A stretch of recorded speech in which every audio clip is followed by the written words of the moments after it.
The first time Otto Warmbier's parents saw their son, after he was flown back from North Korea in June, they were confronted with the sound of inhuman howling so terrifying Otto's mom ran off the plane. As they waited for the plane bringing him back to Ohio, Otto's parents, Fred and Cindy, had held on to hope that with medical care in the United States, he would eventually get better. That optimism didn't last long. They instead saw the reality of torture at the hands of Kim Jong-un's brutal regime. Their son was now blind and deaf, with mangled teeth, jerking violently and moaning on a stretcher with a feeding tube coming out of his nose. Newly exposed video reveals brutal tactics of Otto Warmbier's sadistic torturers. That's how he would spend his final days before dying at the University of Cincinnati Medical Center on June 19.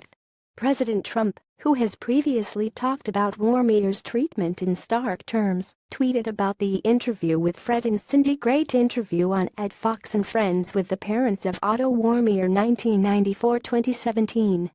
Otto was tortured beyond belief by North Korea.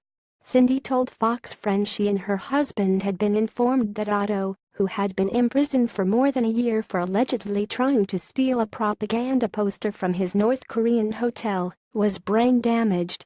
So what we pictured, because we're optimists, is that Otto would be asleep and maybe in a medically induced coma, and then when our doctors here would work with him, and he'd get the best care and love, that he would come out of it, she said during the first interview the couple had given since their 22-year-old son died.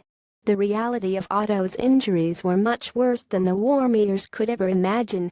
We walked over to the plane, the engines are still humming, they had just landed. When we got halfway up the steps we heard this howling, involuntary, inhuman sound, Fred said.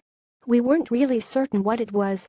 North Korea denies torturing American detainee Otto Warmbier. When they spotted their son, they found Otto on a stretcher, jerking violently, producing the terrifying cries. Otto had a shaved head, he had a feeding tube coming out of his nose, he was staring blankly into space, jerking violently, Fred said. He was blind. He was deaf. As we looked at him and tried to comfort him, it looked like someone had taken a pair of pliers and rearranged his bottom teeth. He added, North Korea is not a victim, they are terrorists. They purposefully and intentionally injured Otto. North Korea has denied it cruelly treated or tortured Otto, saying he was dealt with according to domestic law and international standards. Warmbier's parents said the country's actions are inexcusable, and it should be listed as a state sponsor of terror. College prof who said Otto Warmbier got what he deserved will not return to school. We see North Korea claiming to be a victim, and the world is picking on them, and we're here to tell you North Korea is not a victim, Fred said. They are terrorists. They kidnapped Otto, they tortured him, and they intentionally injured him. He added it was astounding to Cindy and I to discover that North Korea is not listed as a state sponsor of terror.